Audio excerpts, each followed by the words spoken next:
Hello students, जैसा कि आप सभी लोग जानते हैं कि हम chemical reactions and equation chapter को कंप्लीट कर चुके हैं और अभी तक आपने वो वीडियोस नहीं देखी हैं तो आज उस वीडियो को जाके पहले देखेंगे। उसके बाद हम इन चैप्टर से रिलेटेड एमसीक्यू के बेसिस पे अपनी नॉलेज को टेस्ट करने वाले हैं, क्योंकि अगर आपके कंसेप्ट क्लियर नहीं है तो कोई फायदा नहीं है। और ये एमसीक्यू बहुत ज्यादा इंपॉर्टेंट है क्योंकि प्रीवियस ईयर क्वेश्चन पेपर में भी ये आए हुए हैं सीबीएसई के, और आगे आने की भी इनकी संभावना होती है। तो हम एमसीक्यू से रिलेटेड करने जा रहे हैं इस चैप्टर को टेस्ट। तो चलिए स्टार्ट करते हैं फर्स्ट एमसीक्यू से। और ये सारी चीजें हम थ्योरी के बेसिस पे हम करके आ चुके हैं, और उन्हीं में से, जैसा कि आप सभी को पता है कि थ्योरी में से ही एमसीक्यूज बाहर निकल के आते हैं। तो थ्योरी क्लियर है तो एमसीक्यू तो अपने आप क्लियर है। तो चलिए स्टार्ट कर लेते हैं। और आप क्या करोगे, पहले मैं क्वेश्चन को बताऊंगी क्या है, फिर आप इसको पॉज करके वीडियो को पहले इसका आंसर आप खुद देंगे और फिर आंसर को अपने टेस्ट करेंगे कि ठीक बताया नहीं बताया। चलिए स्टार्ट करते हैं फर्स्ट क्वेश्चन से, जो है magnesium ribbon is rubbed before burning because it has coating of. Magnesium जो रिबन है उसको हम रब करते हैं बर्न करने से पहले। क्यों करते हैं?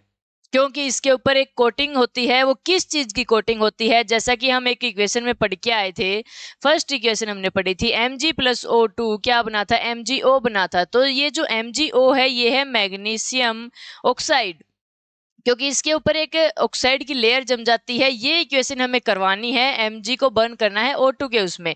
उससे पहले हमने देखा था कि हमें Mg को पहले क्या करना पड़ेगा, मैग्नीशियम को रब करना पड़ेगा। क्यों?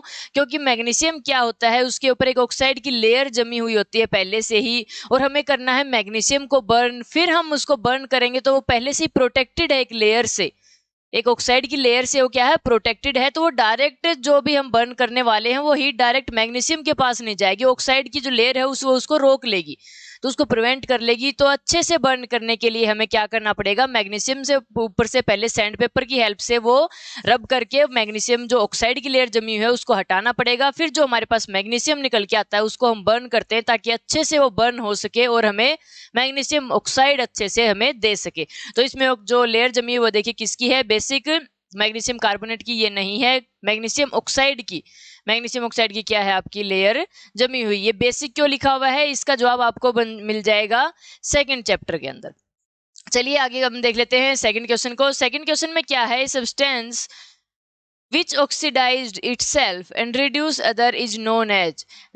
ऑक्सीडेशन एंड रिडक्शन रिएक्शन वाले जो हमने वीडियो देखी थी उसमें हम रिड्यूसिंग एजेंट और ऑक्सीडाइजिंग एजेंट को पढ़ के आए थे कि ये क्या होते हैं, कैसे काम करते हैं, और इनका आपको पता है कि जरूर इनमें से आपका एक नंबर का क्वेश्चन आता ही आता है। तो चलिए हम देख लेते हैं। सबसे पहले ये ऐसा सब्सटेंस है जो खुद तो ऑक्सीडाइज हो जाता है, खुद का तो फायदा देखता है, खुद का क्या हो जाएगा, ऑक्सीडाइज हो जाएगा। जैसे हम कोई एग्जांपल देख लेते हैं, जैसे ZnO+C है, क्या बनेगा, Zn+CO बनेगा। इसमें ऑक्सीडाइज कौन सा हुआ, इसमें ऑक्सीडाइज हुआ है C, कार्बन जो हमारा है उसके साथ क्या होगी, ऑक्सीजन अटैच हो गई है, ऑक्सीजन का क्या हो गया है, एडिशन हो गया है। लेकिन इसने ऑक्सीजन कहां से ली, इसने ऑक्सीजन ली है ZnO से। तो ये जो दूसरा सब्सटेंस है इसको क्या कर दिया, इसने रिड्यूस कर दिया है, लेकिन खुद क्या हो गया है, ऑक्सीडाइज हो गया है। ऐसे ही हम इस क्वेश्चन में देख लेते हैं, इसने क्या पूछा है, ऑक्सीडाइज इटसेल्फ। हाँ, ये ऑक्सीडाइज हो गया है और रिड्यूस कर रहा है दूसरे को, तो ये क्या हो जाएगा, रिड्यूसिंग एजेंट है। जो दूसरे के साथ ये काम करता है वही ये एजेंट होता है। दूसरे को रिड्यूस कर रहा है तो ये क्या है, रिड्यूसिंग एजेंट है। फर्स्ट गलत हो जाएगा, सेकंड आपका आंसर क्या हो जाएगा, ठीक हो जाएगा, दिस इज रिड्यूसिंग एजेंट। चलिए आगे हम देख लेते हैं। आगे वाले क्वेश्चन में क्या दिया हुआ है, among the following statement which is true. कौन सी ट्रू है इनमें से, ट्रू पूछी है। ऐसे क्वेश्चन में आपको ऐसे निशान लगा लेना चाहिए, ऐसे ट्रू है, फॉल्स है, नोट ट्रू है, नोट करेक्ट है, क्या पूछा गया है।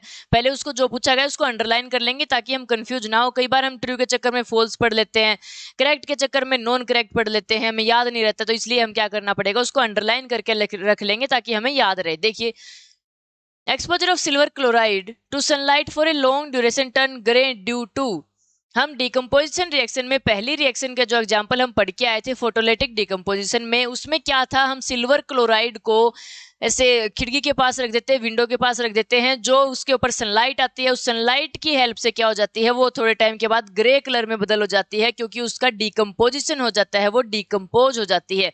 क्या पूछा इसने, सिल्वर क्लोराइड। सिल्वर क्लोराइड का हम क्या कर लेते हैं, हीट में रख रहे हैं, मतलब क्या दे रहे हैं, सनलाइट में रख रहे हैं, सॉरी सनलाइट दे रहे हैं इसको, तो क्या बोल रहा है ये लॉन्ग ड्यूरेशन में जब हम रखेंगे इसको Ag प्लस Cl2 बन जाएगी, इसको हम बैलेंस करके रख लेते हैं। तो ये जो Ag निकल के आता है इसका कलर क्या होता है, ग्रे कलर का होता है।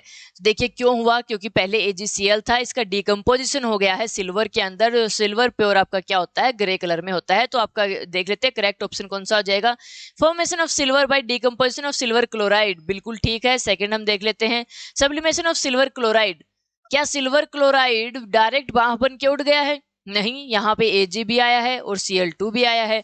Decomposition of chlorine gas from silver chloride, क्या Cl का डिकम्पोजिशन हुआ है, नहीं, अकेले Cl का नहीं हुआ, पूरे AgCl का हुआ है, जो इसने क्या दे दिया है, सिल्वर प्लस Cl2 दे दिया है। ऑक्सीडेशन ऑफ सिल्वर क्लोराइड, क्या सिल्वर क्लोराइड का ऑक्सीडेशन हो गया है, नहीं, ऐसा कुछ नहीं हुआ है, ना एडिशन ऑफ ऑक्सीजन हुआ है, ना रिमूवल ऑफ हाइड्रोजन हुआ है, कोई भी चीज इसमें नहीं हुई है, तो ऑक्सीडेशन तो ये हो नहीं सकती। देखिए नीचे वाले ऑप्शन में से हमें बताना है कौन सा करेक्ट है, तो हमें पता चला है कि बाकी सारे तो क्या हैं, गलत हैं, और पहला फर्स्ट ओनली आपका क्या हो जाएगा, करेक्ट हो जाएगा, क्योंकि AgCl का डिकम्पोजिशन हो जाता है जब भी हम सिल्वर क्लोराइड को सनलाइट के अंदर रखते हैं। चलिए आगे हम देख लेते हैं, आगे वाला है एसर्शन रीजनिंग का। एसर्शन रीजनिंग के जैसे आपको पता है कि 4 आपको ऑप्शन दिए होते हैं। फर्स्ट ऑप्शन है आपका A and R are true and R is correct explanation of assertion. Second आपका है A and R are true but R is not correct explanation, और A is true R is false, या होता है A is false R is true. ऐसे question को हमें क्या करना होता है, जो ये एसर्शन होता है इसको देखेंगे पहले और रीजन को देखेंगे पहले, दोनों को अलग अलग देखेंगे, क्या ये ट्रू है, क्या ये जो हमें दिया हुआ है ये ट्रू है या नहीं है। देखिए ये कलर थोड़ा दिखाई नहीं दे रहा, ब्लैक कलर ले लेते हैं। चलिए यहाँ पे क्या हुआ, हम देखेंगे असर्शन को अलग से। असर्शन में क्या है, पहले देखिए silver article become black after some time when expose to air, ये हम पढ़ के आए थे ऑक्सीडेशन रिएक्शन में, और जो कोरोजन वाली उसमें हम पढ़ के आए थे कि सिल्वर को हम थोड़े टाइम के लिए मतलब हवा के कांटेक्ट में ये रह जाती है, तो थोड़े टाइम के बाद क्या हो जाती है, ब्लैक कलर की होने लग जाती है। तो एसर्शन तो इसकी बिल्कुल क्या है, करेक्ट है। और दूसरा क्या है, it is because silver react with carbonate present in air.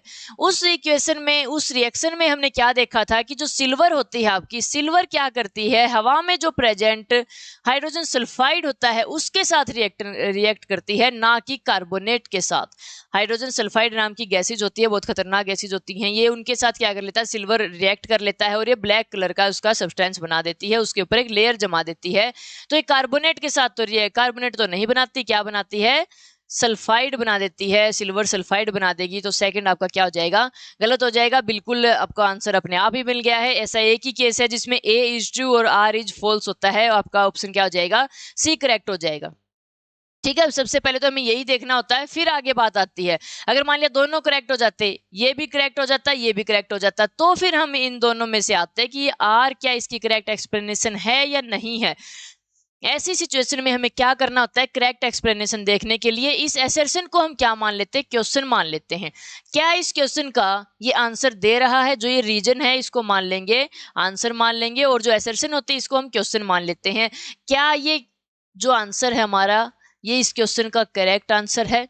अगर ये इस क्वेश्चन का करेक्ट आंसर हो जाए तो ये इसका R is correct explanation of A हो जाएगा, वरना R is not a correct explanation of A. आगे आने वाला जो आपका क्वेश्चन है वो इसी के बेसिस पे है। चलिए देख लेते हैं, इसमें आपका आंसर हो जाएगा ए तो आपका ट्रू है और आर आपका क्या हो जाएगा, फॉल्स हो जाएगा, क्योंकि ये सल्फाइड की लेयर जमाता है, ना कि कार्बोनेट की। चलिए आगे देख लेते हैं, आगे आ गया है आपका क्वेश्चन, क्या दिया हुआ है, लेड नाइट्रेट दिया हुआ है। Lead nitrate on thermal decomposition give lead oxide, brown coloured nitrogen dioxide and oxygen gas. ये सारी चीजें हम थ्योरी में करके आ चुके हैं, कोई बड़ी चीज नहीं है यहाँ पे। सबसे पहले हम देख लेते हैं लेड नाइट्रेट PbNO3, ये आपकी एनसीईआरटी का थर्मल डिकम्पोजिशन का एग्जाम्पल है। इसको हम हीट करते हैं जब, तो क्या निकल के आता है, लेड ऑक्साइड, और आपका निकल के आता है नाइट्रोजन डाइऑक्साइड प्लस ऑक्सीजन निकल के आता है। जो ये नाइट्रोजन डाइऑक्साइड होता है ये ब्राउन फ्यूम के साथ जलता है, ब्राउन फ्यूम देता है आपको, और जो ये लेड ऑक्साइड बन जाता है और क्या बनता है, ये ऑक्सीजन गैस यहाँ पे निकल के आती है। ये सारी चीजें आपकी होती हैं, तो करेक्ट है। आपकी पहला जो असर्शन है वो आपको करेक्ट दिया हुआ है, कोई इसमें दिक्कत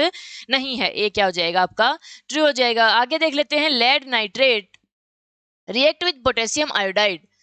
देखिए भाई क्या है, lead nitrate PbNO3 double displacement reaction में हमने देखा था जब लेड नाइट्रेट पोटेशियम आयोडाइड के साथ रिएक्शन करता है तो ये बना देता है PbI2 प्लस क्या बना देगा, पोटेशियम नाइट्रेट। देखिए क्या बोला इसने, to form yellow PPT of lead iodide, इसका कलर येलो होता है, बिल्कुल करेक्ट बात है। अगर आपने ये वीडियो अभी तक नहीं देखी है, क्योंकि जो कलर हैं ये हमें याद रखने होते हैं, ये कलर ही हमें मरवाते हैं आगे जाके, क्योंकि कलर हम याद नहीं करते फिर हमसे क्वेश्चन नहीं होते, फिर एक नंबर हमारा बिना काम में क्या हो जाता है, गलत हो जाता है। इसीलिए आप वो वीडियो अभी तक जाके देखेंगे, क्योंकि उसमें हमने एक्टिविटी के साथ क्या कर रखे हैं, कलर भी कर रखे हैं। चलिए आगे इसने क्या बोला है, reaction is double displacement reaction. क्या ये रिएक्शन डबल डिस्प्लेसमेंट रिएक्शन है and as well as precipitation reaction. हाँ बिल्कुल, जो ये लेड नाइट्रेट है, ये लेड नाइट्रेट एक प्रेसिपिटेट की तरह काम करता है, येलो कलर का प्रेसिपिटेट है जो पानी के अंदर जो सॉल्यूशन है ये उसके अंदर डिजोल्व नहीं होता है।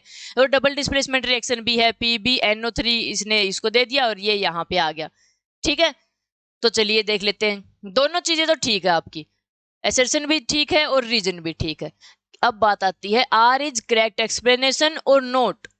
देखिए क्या करना था हमें, इस असर्शन को हम क्या मान लेंगे, असर्शन को हम मान लेंगे क्वेश्चन। क्वेश्चन देखिए क्या है, क्वेश्चन बोल रहा है लेड नाइट्रेट देता है हमें लेड ऑक्साइड और nitrogen dioxide and oxygen gas देती है। क्वेश्चन हो गया, क्या इस क्वेश्चन का ये आंसर दे रहा है। देखिए भाई, lead nitrate react with potassium iodide to form yellow PPT of lead iodide and reaction is called as double displacement as well as precipitation reaction। ऊपर वाले क्वेश्चन से रिलेटेड हमें इसमें कोई आंसर दिखाई नहीं दे रहा, ये तो अलग से ही कोई रिएक्शन बता दिया हमें। तो क्या हो जाएगा, ये जो आंसर है, ये जो रीजन है, ये इसकी करेक्ट एक्सप्लेनेशन नहीं है। तो इसका ऑप्शन क्या हो जाएगा, ऑप्शन आपका हो जाएगा A and R R true हो जाएंगे, और जो आपका आर है वो not correct explanation of A, क्योंकि इसका इससे रिलेटेड कोई भी काम नहीं है। तो क्या हो जाएगा, ऑप्शन आपका बी होता है। ये असर्शन रीजनिंग में सेम वही होते हैं, यहाँ पे ऑप्शन चेंज नहीं होते। बी ऑप्शन आपका क्या हो जाएगा, करेक्ट हो जाएगा। चलिए आगे देख लेते हैं हम। आगे वाला आपका है बिल्कुल आसान से, अब स्टार्ट हो गए हैं, आसान देख लेते हैं हम।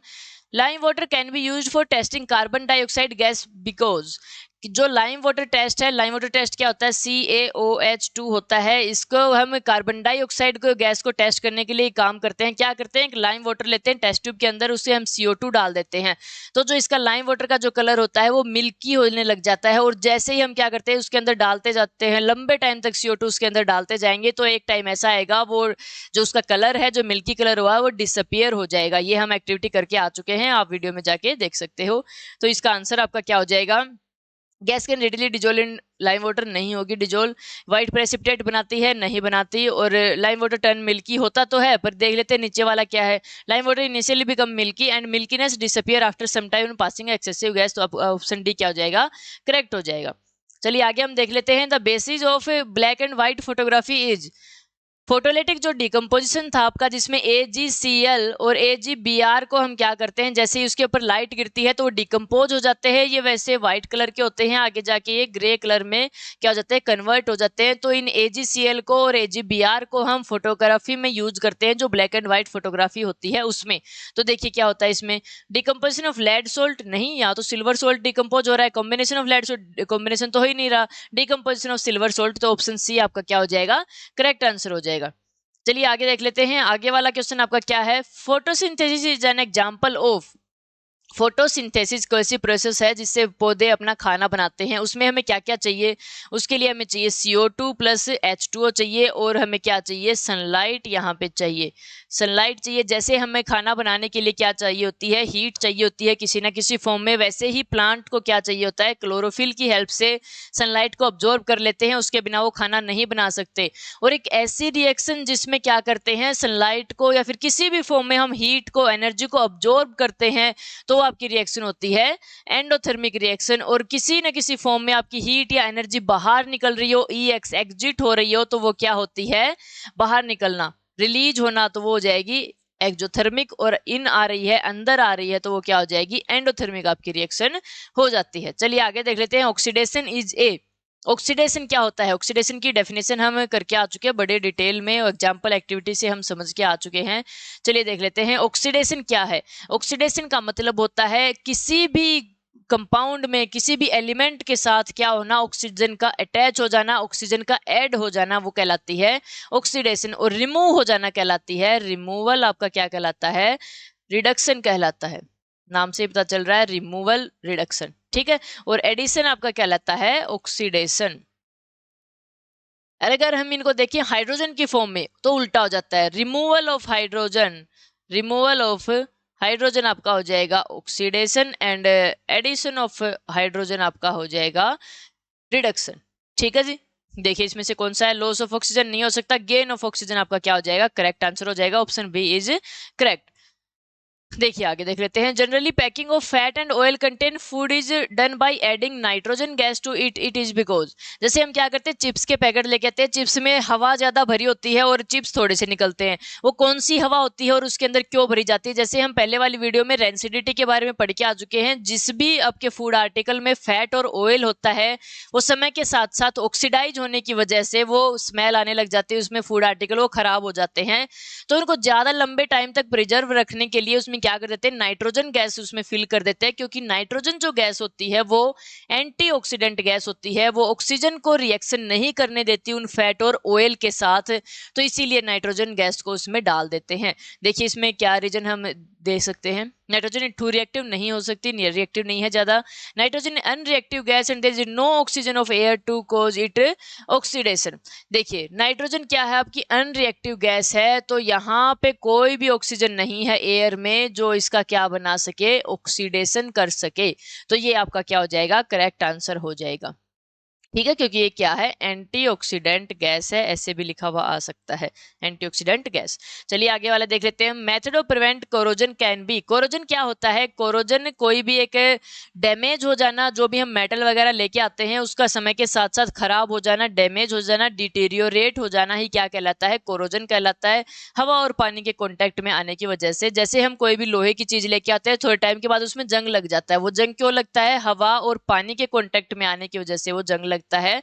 तो इसको रोक कैसे कर सकते हैं हम, तो उन पे आर्टिकल्स के ऊपर हम पेंट कर सकते हैं, ताकि डायरेक्ट जो हवा पानी है वो उसके कॉन्टेक्ट में ना आए, उसको पहले ही वो प्रिवेंट कर ले। और दूसरा हम क्या कर सकते हैं, एक मेटल के ऊपर दूसरी मेटल की कोटिंग चढ़ा सकते हैं और ग्रीस करके रख सकते हैं मेटल्स को। तो देख लेते हैं क्या है इसमें, painting the surface of metal ठीक है, ग्रीजिंग भी ठीक है, वर्निशिंग और coating of surface of metal भी ठीक है, ऑल ऑफ अबोव इसका क्या हो जाएगा, आंसर हो जाएगा, option D is correct answer. चलिए आगे देख लेते हैं, ये हम पहले ही करके आ चुके हैं बाय चांस, है ना, वही आपका यहाँ पे क्या है, क्वेश्चन फिर से आ गया है। Which statement is correct about the following reaction, ये जो एक रिएक्शन दी हुई है, इस रिएक्शन के बारे में कौन सी स्टेटमेंट ट्रू है, कौन सी स्टेटमेंट नहीं है, ट्रू बतानी है हमें, करेक्ट बतानी है। देखिए यहाँ पे करेक्ट को कर लेंगे अंडरलाइन। देखिए भाई, ZnO इज बीइंग ऑक्सीडाइज्ड, हमें क्या करना होता है, हमें ये पूछा गया है रिडक्शन किसका हो रहा है, ऑक्सीडेशन किसका हो रहा है, तो हम देखते हैं प्रोडक्ट साइड को नहीं देखेंगे, हम देखेंगे रिएक्टेंट साइड को। रिएक्टेंट साइड में उसकी क्या सिचुएशन थी और प्रोडक्ट साइड में जाके उसकी क्या सिचुएशन बन गई है। अगर तो पहले उसके साथ ऑक्सीजन ऐड थी, बाद में जाके उसमें देखेंगे ऑक्सीजन ऐड नहीं है, तो ऑक्सीजन हट गई, मतलब रिमूवल ऑफ ऑक्सीजन क्या हो गया, रिडक्शन हो गया। और पहले उसके साथ मान लिया ऑक्सीजन नहीं है, बाद में प्रोडक्ट में देखा इसमें तो ऑक्सीजन आ गई, तो क्या हो गया, एडिशन ऑफ ऑक्सीजन हो गया, तो वो क्या हो जाएगा, ऑक्सीडेशन हो जाएगा। देखिए क्या है, ZnO is being oxidized, ZnO is being oxidized बोला है, ZnO के साथ तो पहले ही ऑक्सीजन थी, ये तो पहले ही ऑक्सीडाइज था, तो बाद में क्या ऑक्सीडाइज हो गया, ये क्या हो गया, गलत, क्योंकि बाद में इसकी ऑक्सीजन क्या हो जाती है, हट जाती है, तो इसका तो असल में रिडक्शन हो रहा है।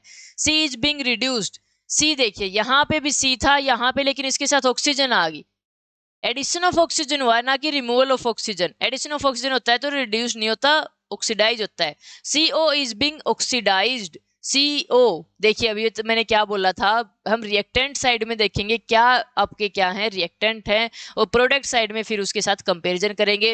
इसने तो पहले ही प्रोडक्ट साइड में दे दिया CO इज ऑक्सीडाइज्ड, ये तो असल में CO का ऑक्सीडेशन नहीं हुआ है, C का ऑक्सीडेशन हुआ है, क्योंकि पहले C अकेला था, बाद में इसके साथ क्या हुआ है, ऑक्सीजन का एडिशन हुआ है, तो ऑक्सीडेशन किसका हुआ है, C का हुआ है, ये भी आपका गलत हो जाएगा। आगे क्या है, ZnO इज बीइंग रिड्यूस्ड, ये हमें सही लग रहा है, क्योंकि ZnO के साथ जिनके साथ पहले ऑक्सीजन थी, लेकिन प्रोडक्ट साइड में हम देख रहे हैं तो ऑक्सीजन हट गई, तो क्या हो गया, रिमूवल ऑफ ऑक्सीजन क्या हो जाता है, रिडक्शन हो जाता है, तो ऑप्शन डी आपका क्या हो जाएगा, करेक्ट आंसर हो जाएगा। आगे देख लेते हैं, फॉर्मूला ऑफ रस्ट पूछा है। ये इंपॉर्टेंट क्वेश्चन है। ये जब हम वीडियो में टॉपिक कर रहे थे उस टाइम पे मैंने बताया था कि रस्ट का फॉर्मूला आपको याद रखना है, 1 नंबर में पूछा जा सकता है। देखिए क्या होता है, रस्ट किस पे लगता है, आयरन के ऑब्जेक्ट पे। कोरोजन जब भी होता है आयरन के ऑब्जेक्ट का, उसको स्पेसिफिक नाम दे दिया जाता है, उसको हम बोल देते हैं रस्टिंग ऑफ आयरन, रस्ट बोल देते हैं उस टाइम पे। तो देखिए सबसे पहले हमारी क्या बात है, आयरन पे ही होता है। तो पहली बात यहाँ इसमें कॉपर का दिया हुआ है, कॉपर तो हो ही नहीं सकता। आगे सिल्वर दिया हुआ है, सिल्वर में भी रस्ट नहीं बोलते, हम बोलते हैं आयरन में रस्ट। तो इसका फॉर्मूला होता है, याद रखना है, Fe2O3.XH2 या फिर NH2।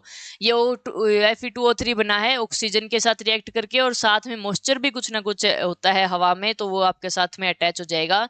Fe2O3.XH2, ये X क्यों लगा, क्योंकि यहाँ पे हमें नहीं पता कितने पानी के मॉलिक्यूल इसके साथ अटैच हुए हैं, तो हम मान लेते हैं X या NH2 के पानी के मॉलिक्यूल यहाँ पे अटैच हुए हैं। ठीक है, तो आज के लिए बस इतना ही। हम इससे रिलेटेड टॉपिक से रिलेटेड, इस पूरे चैप्टर से रिलेटेड हम एमसीक्यूज कर चुके हैं। ऐसे ही इसमें से एमसीक्यू आते हैं, असर्शन रीजनिंग भी हम देख के आ चुके हैं। तो इससे पहले आप क्या करोगे, इस चैप्टर को पूरा कंप्लीट करोगे, अच्छे से याद करोगे, क्योंकि बिल्कुल इजी चैप्टर है और 4 से 5 नंबर का आपके पेपर के अंदर आता है। तो इतने आसान क्वेश्चन हमें नहीं छोड़ने हैं, तो इन चैप्टर को रिवाइज करते रहेंगे। चलिए मिलते हैं आपसे नेक्स्ट वीडियो में एक नए चैप्टर के साथ।